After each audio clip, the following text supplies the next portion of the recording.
నమస్తే, నేను Chandu. Welcome to prime debate. DSC విషయంలో అంతా సవ్యంగానే జరిగిందని కూటమి సర్కార్ అంటుంటే వైసీపీ మాత్రం పదే పదే అక్రమాలు, అడ్డగోలు వ్యవహారాలంటూ కూడా ఆరోపణలు చేస్తున్న నేపథ్యం. ఆ పార్టీ అధినేత జగన్ 2 సార్లు ప్రెస్ మీట్ పెట్టి మరీ డిఎస్సి మీదే విమర్శలు గుప్పించారు. అటు అధికార పార్టీ నేతలు, అధికారులు కూడా ప్రెస్ మీట్లు పెట్టి తప్పులేం జరగలేదని వివరణ కూడా ఇచ్చారు. అంతవరకు బాగానే ఉంది. అయితే మా హయాంలో నియామకాలు చక్కగా చేశామని జగన్ ప్రకటించడమే కూటమి వర్గాల్లో విస్మయం వ్యక్తం అవుతున్నటువంటి పరిస్థితి. అసలు నియామకాలే చేయని పార్టీ ఇలా గొప్పలు చెప్పుకోవడం ఏంటని కూడా టీడీపీ ప్రశ్నిస్తోంది. యువతలో అనుమానాలు సృష్టించడం తగదని కూడా వైసీపీకి చెప్తోంది. ఇంతకు డిఎస్సి పేరుతో సాగుతున్న ఈ గందరగోళంతో ఆరోపణలు చేసి వైసీపీ మా హయాంలో ఇచ్చినటువంటి నోటిఫికేషన్ 6100 ఉద్యోగాలకు సంబంధించి కూడా ఇప్పటి ప్రభుత్వం వాళ్ళు ఇచ్చినట్టుగా కూడా చూపించుకుంటున్నారని చెప్తూ ఉంది. సో పేపర్ లీకులు అంటున్నారు, ఉద్యోగాలు అమ్ముకున్నారని జగన్ ఆరోపణలు చేస్తూ ప్రెస్ మీట్లు పెడుతూ కొన్ని కాల్ రికార్డింగ్స్ గవర్నమెంట్ ఎంబ్లంతో దాని గురించి అంతా కూడా ప్రస్తుతం రచ్చ జరుగుతున్న నేపథ్యంలో మాట్లాడదాం. పోతిరెడ్డి కృష్ణకాంత్ గారు ఉన్నారు, బీజేపీ స్పోక్ పర్సన్. కృష్ణకాంత్ గారు, మీరేమంటారు? ఈ డిఎస్సి రాజకీయానికి సంబంధించి దగా డిఎస్సి అంటూ కొన్ని ఆధారాలు ఏవో చూపిస్తున్నారు, అవన్నీ కూడా కరెక్టా రాంగా అనే దాని పర్సెప్షన్ మీరేం చెప్తారు? సో చందు గారు, ముందుగా ప్రైమ్ 9 వీక్షకులకి అండ్ తోటి ప్యానలిస్టులకి నమస్కారం అండి. ఇవాళ రోజు చూసుకుంటే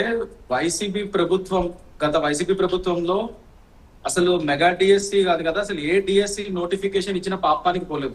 మరి వారు 6100 ఉద్యోగాలు ఇచ్చామంటూ నోటిఫికేషన్ మా హయాంలో అని జగన్మోహన్ రెడ్డి గారు స్వయంగా చెప్తున్నారు ప్రెస్ మీట్ లో. దాన్ని ఎలా చూడాలి సార్? వాళ్ళ ప్రభుత్వంలో దయచేసి ఒకటి గుర్తుంచుకోండి సార్, వాళ్ళ ప్రభుత్వంలో ఉపాధ్యాయుల్ని కోవిడ్ టైంలో వైన్ షాపుల దగ్గర నుంచోబెట్టిన వైనం మనం చూసాం. ఏ ఉపాధ్యాయుడు అలాంటి అవమానానికి గురి కాకూడదు. ఉపాధ్యాయ ఒక ఉద్యోగం అనేది చాలా గౌరవప్రదమైన ఒక ప్రొఫెషన్ అది. సో అలాంటి వాళ్ళని వైన్ షాపుల దగ్గర నుంచోబెట్టిన ప్రభుత్వంలో వైసీపీ ప్రభుత్వం. సో అలాంటి వాళ్ళ రోజు లేక ఇదేంటి ముసలి కన్నీళ్లు గార్చడం అనేది చాలా హాస్యాస్పదంగా ఉంది. ఫస్ట్ ఆఫ్ ఆల్ ఇక్కడ వైఎస్ఆర్ సిపి వాళ్ళు ఏదైతే ఇక్కడ చెప్తున్నారో అవన్నీ వాళ్ళు పిచ్చి ప్రేరేపణ అని చెప్పి నేను క్లియర్ గా చెప్తున్నా సార్. ఎందుకంటే ఫస్ట్ అండ్ ఫార్మోస్ట్ అక్కడ ఫస్ట్ ఆఫ్ ఆల్ వీళ్ళ హయాంలో ఎప్పుడు డిఎస్సి, మెగా డిఎస్సి అనే మాటలే మనకి ఎప్పుడు వినబడలేదు. యువతకి వీళ్ళు ఉద్యోగాలు కల్పిస్తాం అది అని చెప్పి ఇప్పటివరకు ఒక్క ఉద్యోగం కల్పిలేదు. మన కూటమి ప్రభుత్వం వచ్చిన తర్వాత ఇమీడియట్ గా మెగా డిఎస్సి నోటిఫికేషన్ ఇచ్చి వెంటనే రిక్రూట్మెంట్ ఎగ్జామ్స్ కండక్ట్ చేయించి వెంటనే రిక్రూట్మెంట్ కండక్ట్ చేసి హారిజాంటల్ రిజర్వేషన్స్ అంటే మామూలుగా వర్టికల్ కేటగిరీస్ కి సంబంధించిన ఎస్సీ ఎస్టీ ఓబీసీ వాళ్ళకు కూడా ఇక్కడ స్పోర్ట్స్ కోటా కూడా ఉంది కాబట్టి హారిజాంటల్ సుప్రీంకోర్టు చేత ఆమోదించబడిన రిజర్వేషన్ సిస్టమ్ ఇది. హారిజాంటల్ రిజర్వేషన్ సిస్టమ్ ని దాని ప్రకారంగానే మనం నోటిఫికేషన్ ఇచ్చి మనం చేయడం జరిగింది. రిక్రూట్మెంట్ లో జనరల్లీ ఇది ఇది ఫస్ట్ టైం కాదండి. ఇలా హారిజాంటల్ రిజర్వేషన్స్ ఉన్నప్పుడల్లా వేరే ఇతర స్టేట్ లో కూడా దీని మీద అవగాహన లేక కొద్ది కన్ఫ్యూజన్స్ వచ్చిన వైనాలు చూసాం మనం. సో అట్లానే కొందరు అభ్యర్థులకు ఆ కన్ఫ్యూజన్ వచ్చింది. సో వాళ్ళకి అది కొద్దిగా క్లారిటీ లేక హారిజాంటల్ రిజర్వేషన్ అంటే ఏంటని చాలా మందికి తెలియదు.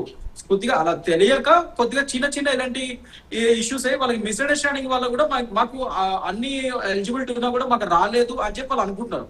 బట్ టెక్నికల్ గా నోటిఫికేషన్ ప్రకారంగా ఎలిజిబిలిటీ క్రైటీరియా చూస్తే వీళ్ళకి ఎందుకు రాలేదు అన్నది క్లియర్ గా మనం వాళ్ళకి చెప్పగలుగుతాం. వాళ్ళ యొక్క ఫిర్యాదుల్ని ద కన్సర్న్ డిపార్ట్మెంట్ కి తీసుకెళ్తే మన వాళ్ళు క్లియర్ గా ఎక్స్ప్లెయిన్ చేస్తారు అసలు ఎందుకు రాలేదు ఏంటి అని. ఇందాక మిత్రులు చెప్పినట్టు దుర్గయ్య గారి ఇష్యూయే ఒక ఎగ్జాంపుల్. ఆయన పాపం అన్ని చేశారు, అంతా బాగానే ఉంది, కానీ పలానా ఒక సర్టిఫికేట్ స్పోర్ట్స్ కోటా సర్టిఫికేట్ ని ఆయన అప్లోడ్ చేయకపోవడం వల్ల ఒక టెక్నికల్ ఇష్యూ వల్ల దేని వల్ల కానీ he lost the chance.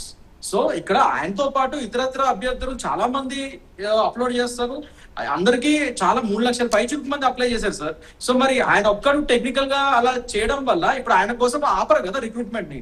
Definite గా నెక్స్ట్ ఎవరైతే ఉన్నారో ఆయన సరైన ఫ్యాక్ట్స్ అండ్ సరైన ఒరిజినల్ సర్టిఫికేట్స్ అవి అప్లోడ్ చేయలేరు కాబట్టి ఆబ్వియస్లీ ఆయన యొక్క ఎలిజిబిలిటీని కోల్పోయారు. ఆయన అది తెలియదు కదా. ఇప్పుడు అంత బాధ్యత మీది, the onus is on you.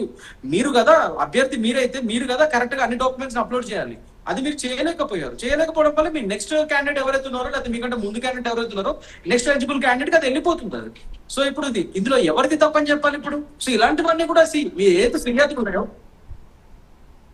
చెప్పండి, ప్లీజ్ కంటిన్యూ. సో మీ ఫిర్యాదులు ఏవైతే ఉన్నాయో మా ప్రభుత్వం దగ్గరికి తీసుకొస్తే అన్ని చూసి దాని ప్రకారంగా నిజంగా ఒకవేళ మీకు అన్యాయం జరిగితే డెఫినెట్ గా దాని మీద తగు డెసిషన్ తీసుకుంటాం, తగు యాక్షన్ తీసుకుంటాం ఇమీడియట్ గా.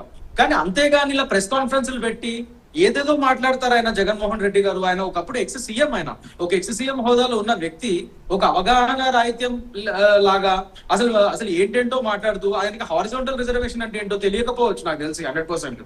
ఎందుకంటే అది మామూలు వాళ్ళకే కొద్దిగా అది అర్థం కావడానికి టైం పడుతుంది. జగన్మోహన్ రెడ్డి గారికి అది దాని మీద నాలెడ్జ్ ఉందంట మనకు అనుకోవడం అనేది హాస్యాస్పదంగా ఉంటుంది. డెఫినెట్ గా ఆయనకు దాని మీద నాలెడ్జ్ ఉండకపోవచ్చు, ఫస్ట్ థింగ్ అది. అండ్ ఇంకోటి ఏంటంటే ఈయన ఇప్పుడు వచ్చి అసలైన ఇష్యూస్ మీద మాట్లాడకుండా ఏదైతే ప్రభుత్వంలో ఉపాధ్యాయుల్ని వైన్ షాపుల దగ్గర నుంచోబెట్టిన ఘనత ఉన్న మీ పార్టీ ఇవాళ రోజు ముసల్కన్నీలు కాలుస్తూ వాళ్ళందరినీ కూర్చోబెట్టి స్పోర్ట్స్ కోటా అంటే ఏంటో తెలియదు మీకు, వీళ్ళ నాయకుడు ఒక ఆయన బ్రిడ్జ్ గేమ్ని పేకాట వీధిలో ఆడుకునే పేకాట కింద పరిగణించాడు. అది వాళ్ళ వైసీపీ నాయకుల యొక్క నాలెడ్జ్, అది వాళ్ళ పరిణితి.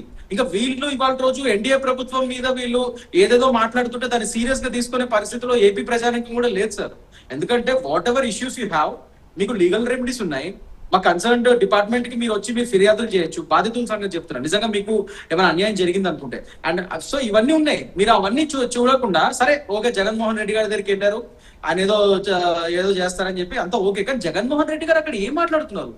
ఎవరంటే సీట్లు అమ్ముకున్నాం అంటారు. సీట్లు అమ్ముకోవడం అంటే ఇప్పుడు ఒకటి అడుగుతున్నా సార్, సీట్లు అమ్ముకునే విధంగా మీ దగ్గర సాక్ష్యాధారాలు ఉంటాయి, ఏదో సాక్ష్యాధారాలు ఉన్నాయి అన్నట్టుగా ఏదో మాట్లాడింది అక్కడ ఉంటే ఇదే ప్రెస్ కాన్ఫరెన్స్ లో బయట పెట్టచ్చు కదా. మళ్ళీ మీరు దానికోసం నేను టైం వచ్చినప్పుడు బయట పెడతా, సిబిఐకి ఇస్తా అంటే నాకు అర్థం కావట్లేదు. మరి సిబిఐకి ఇచ్చినట్టయితే సిబిఐకి ఇవ్వండి, ఎవరొద్దన్నారు? ఉంటే సాక్ష్యాధారాలు సిబిఐకి ఇవ్వండి, దానికంటే ముందు ప్రెస్ లో పెట్టండి. ఇప్పుడు అదే ప్రెస్ కాన్ఫరెన్స్ లో నిజంగా సాక్ష్యాధారాలు ఉంటే పెట్టచ్చు కదా.